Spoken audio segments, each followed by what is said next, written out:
नमस्कार साथियों, कैसे हैं आप सभी। आशा करती हूँ आप सभी बहुत स्वस्थ होंगे। आप सभी की तैयारी बहुत बेहतर चल रही होगी। बस दिन मुख्य परीक्षा की तैयारी में हम अपने बायोलॉजी के जिस टॉपिक्स को पढ़ने वाले हैं वह है पाचन तंत्र, डाइजेशन सिस्टम। पाचन तंत्र के अंतर्गत हम बहुत सारे टॉपिक्स या बहुत सारे क्वेश्चंस को बेहतर तरीके से हल कर सकते हैं। चलते हैं हम अपने आज की क्लास में। वैसे हम जो भोजन को पचाने में सहायता करते हैं उन्हें सामूहिक रूप से पाचन तंत्र कहते हैं। ये जटिल पदार्थों को सरल पदार्थों में तोड़ते हैं। आपको कई लोगों को ऐसा लग सकता है कि आहार नाल सिर्फ इतना सा सिस्टम है, बल्कि ये नहीं है। वास्तविकता ये है कि ये संपूर्ण जो तंत्र है, पूरा सिस्टम जो है वो आहार नाल कहलाता है। तो पाचन तंत्र के मुख्यतः दो भागों में बांटा गया है, एक है आहार नाल और संबद्ध जुड़ी पाचन ग्रंथियाँ। आहार नाल क्या है? तो आहार नाल यह मुख गुहा से प्रारंभ होकर गुदा तक रहता है। पाचन का समय भोजन आहार नाल में ही रहता है। आहार नाल की लंबाई 32 फीट 8 से 10 मीटर होती है। आहार नाल के अंतर्गत मुख गुहा, ग्रासनली, आमाशय, छोटी आंत, बड़ी आंत, मलाशय, गुदा द्वार। एक बार फिर से पढ़ेंगे अपन। मुख गुहा, आहार नली, आमाशय, छोटी आंत, बड़ी आंत, गुदा और जो आपका गुदा द्वार। ये आपको वन बाय वन याद होने चाहिए। संबद्ध पाचन ग्रंथि, ये ग्रंथियां भोजन को पचाने में एंजाइम्स का निर्माण करती हैं। इनके अंतर्गत लार ग्रंथि, यकृत, पित्ताशय, आग्नाशय आते हैं। पाचन की क्रिया मुख गुहा से प्रारंभ होती है। पाचन की क्रिया छोटी आंत में पूर्ण हो जाती है। बड़ी आंत में जल का अपशोषण होता है, पाचन नहीं होता। मुख गुहा की संरचना एक बंद कमरे के समान होती है जो मुंह के रास्ते से खुलता है और जबड़ों और होंठों के माध्यम से बंद होता है। मनुष्य के दो जबड़े के निचला जबड़ा गतिशील होता है। ऊपर वाला जबड़ा अपना नहीं हिलता, नीचे वाला जबड़ा ही हिलता है। मुख गुहा के अंदर ऊपर वाले हिस्से को तालू कहा जाता है तथा पार्श्व को माशल भाग, जो बगल के भाग होते हैं उनको गाल कहते हैं। युगला एक मुलायम भी आकार की रचना है जो मुलायम तालू के नीचे की तरफ लटकी रहती है। पाचन मुख गुहा से प्रारंभ होता है। मुख गुहा एक खाली जगह होता है जिसमें एक जीव, 3 जोड़े लार ग्रंथि और 32 दांत पाए जाते हैं जो पाचन में महत्वपूर्ण भूमिका निभाते हैं। मुख गुहा के फर्श पर एक मामल मोटी रचना पाई जाती है जिसे जीव कहते हैं। जीव मुख गुहा की एक संरचना फ्रीनोम के द्वारा जुड़ी होती है। स्वाद के अनुभव करने के लिए जीभ के ऊपरी सतह पर स्वाद लरिकाएं या उन्हें हम कहेंगे टेस्ट बड्स होती हैं जो मीठा, खट्टा, नमकीन, कड़वा आदि स्वाद का अनुभव कराती है। लार ग्रंथि है। लार ग्रंथि से प्रतिदिन 1 से 1.5 लीटर लार स्रावित निर्माण होता है। लार का पीएच मान 6.8 होता है। हालांकि इसका पीएच मान खाने के पूर्व और खाने के बाद क्रमशः 7.5 से 6.5 के मध्य परिवर्तित होता है। सभी लार ग्रंथियां स्रावित करती हैं लार को। इसमें 99% जल, 1% पाचन एंजाइम पाए जाते हैं। पाचन एंजाइम कौन कौन से हैं? तो लाइसोजाइम, टॉयलिन, डाइटेस्ट और म्यूमिलीन निकलते हैं। सर्वाधिक मात्रा में टॉयलिन निकलता है। टॉयलिन तथा डाइजेस्ट एंजाइम स्टार्च मड का पाचन करके उसे माल्टोज शर्करा कार्बोहाइड्रेट में परिवर्तित कर देते हैं। लाइसोजाइम एंजाइम तथा थायोसाइनेट आयन जीवाणुओं को मारने का कार्य करते हैं। म्यूलिन एंजाइम भोजन को चिपचिपा लसलसा बना देते हैं जिससे उसे निगलने में आसानी होती है। मैड़ा तथा व्हेल में लार ग्रंथियां नहीं पाई जाती। मनुष्य में 3 जोड़ी लार ग्रंथियां पाई जाती हैं, पीरियोडिक, सबमैलियर और सबमिलियस। आधोहन, यह दोनों कानों के नीचे एक एक उपस्थित होती है। यह सबसे बड़ी लार ग्रंथि है। जब पैरोटिड्स लार ग्रंथि विषाणु से संक्रमित हो जाती है तो इसमें सूजन आ जाती है जिसे गलसुआ कहते हैं। हमारे आपके कई बार सूज जाते हैं। सांप में पैरोटिड ग्रंथि पॉइजन ग्लैंड, जहर की थैली का कार्य करती है। अधोमैक्सिला, कुछ नाम आप इंग्लिश में ही याद रखें तो बेहतर होगा क्योंकि हिंदी में बहुत कठिन हो जाते हैं वैज्ञानिक कुछ नाम।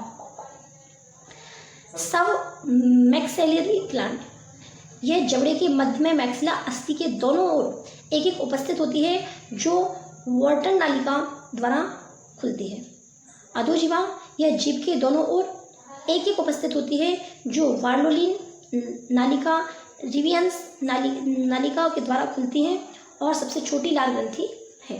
दांत मुख गुहा के ऊपर और नीचे जबड़ों पर दांत पाए जाते हैं। मनुष्य में दांत दो भाग होते हैं, शिखर तथा जड़। दांत के वह भाग जो मसूड़े के ऊपर निकला हुआ होता है सिर या शिखर कहलाता है, और मसूड़े के अंदर रहता है उसे जड़ कहते हैं या रूट्स कहते हैं। सिर तथा जड़ के बीच दांतों के पतले भाग को ग्रीवा नेक कहते हैं।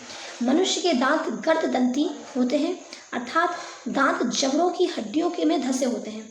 दांतों के अध्ययन को ऑर्डिनोंटोलॉजी कहते हैं। दांत में कैल्शियम सर्वाधिक मात्रा में पाया जाता है। दांतों के निर्माण में 85% कैल्शियम फास्फेट, 10% योगदान CaCO3 मतलब कैल्शियम कार्बोनेट तथा CaCl2 कैल्शियम क्लोराइड होता है। दांतों की क्षरण टूट फूट क्लोरीन की कमी के कारण छेदंत या फ्लियर्स नामक बीमारी कहा जाता है।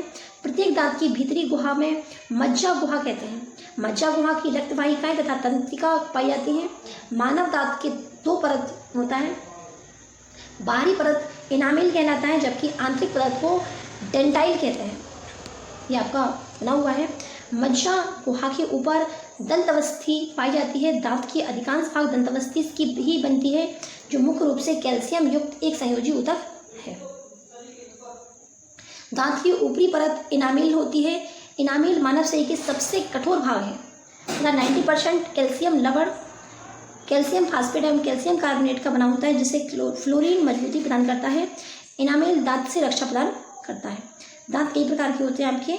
द्विबार दंती या एक बार दंती, मतलब जन्म के साथ से लेके और मरने तक जो दांत दो बार आते हैं उन्हें आप कहेंगे द्विबार दंती, और जो एक बार आते हैं उन्हें कहेंगे एक बार दंती। वैसे दांत जो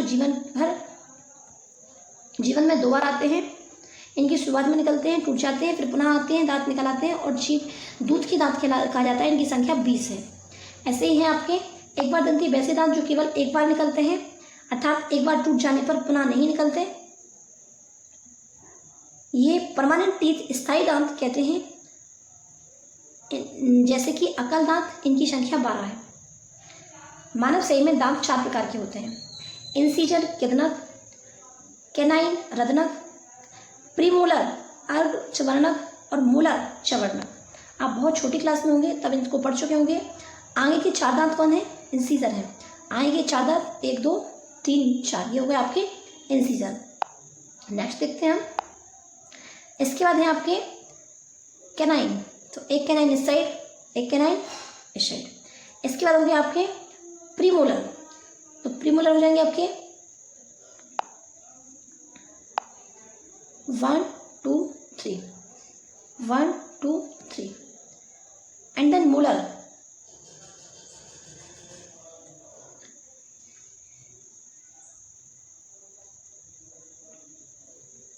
ये आपके टोटल 16 दांत हो गए, 16 दांत हुए, और दोनों साइड के होंगे तो 16 दूनी 32 हो जाएंगे। 4 ये, 4 और 2 6, 6 4 10, 10 और 6 4 10, 10 और 4 14। और जो प्रीमोलर होते हैं वो कभी कभार आपके अक्कल दांत जिनको कहेंगे आप, वो निकलेंगे तो आपको हो जाएंगे 14 2 16, और 16 ऊपर और 16 नीचे, तो कितने दांत हो जाएंगे? टोटल 32 दांत हो जाएंगे हमारे। यही नीचे रहेंगे, यही ऊपर रहेंगे। अपन एक बार फास्टली पढ़ लेते हैं। इंसीजर ये सबसे आगे के दांत होते हैं। इसे नोइज टीथ भी कहते हैं। यह भोजन को काटने में काम आते हैं। यह मानव शरीर की इनकी संख्या 4 होती है। 4 ऊपर के 4 नीचे के टोटल 8 हो गए। शाकाहारी जानवरों में इंसीजर चौड़ा होता है। कैनाइन रत्नक, इसमें आइस टीथ कहते हैं। ये नुकीले होते हैं, भोजन को चीरने फाड़ने का कार्य करते हैं। ये मानव शरीर में इनकी संख्या 2 + 2 4 होती है। मांसाहारी जानवरों में कैनाइन अधिक नुकीला होता है। प्रीमोलर अर्धचवर्णक, ये चीक टीथ कहलाते हैं। ये भोजन को चबाने का कार्य करते हैं। बच्चों में ये बिल्कुल नहीं पाए जाते। वयस्क में इनकी संख्या 4 + 4 = 8 होती है। मोलर, इन्हें विजडम टीथ भी कहते हैं। इनका भी कार्य भोजन को चबाना। बच्चों को अंतिम मोलर, थर्ड मोलर नहीं पाया जाता। वयस्क में इनकी संख्या 6 + 6 12 होती है, अर्थात 4 प्रकार के सर्वाधिक संख्या मोलर पाया जाता है। बच्चों में प्रीमोलर का पूर्णतः अभाव होता है तथा अंतिम मोलर नहीं पाया जाता। इसके आगे की क्लास हम कल देखते हैं। तब तक के लिए आप अपनी पढ़ाई को बहुत अच्छे तरीके से जारी रखिए और अपनी तैयारी करते रहिए। जब तक कि हमारे परीक्षा की डेट ऑफिशियली चेंज नहीं होती तब तक यही मानिए कि हमारा एग्ज़ाम 31 अगस्त से स्टार्ट होना है और किसी भी डेट हमारा एग्ज़ाम हो सकता है। तो हमें अपनी तैयारी को 31 अगस्त के टारगेट को मान के ही चलना है। यदि टाइम टेबल में थोड़ा सा चेंज आता है, हमारा परीक्षा समय बदलता है तो बहुत बेहतर होगा, नहीं बदलता है तो हमें अपनी तैयारी इस हिसाब से करनी होगी। मिलते हैं नेक्स्ट वीडियो में, तब तक के लिए धन्यवाद।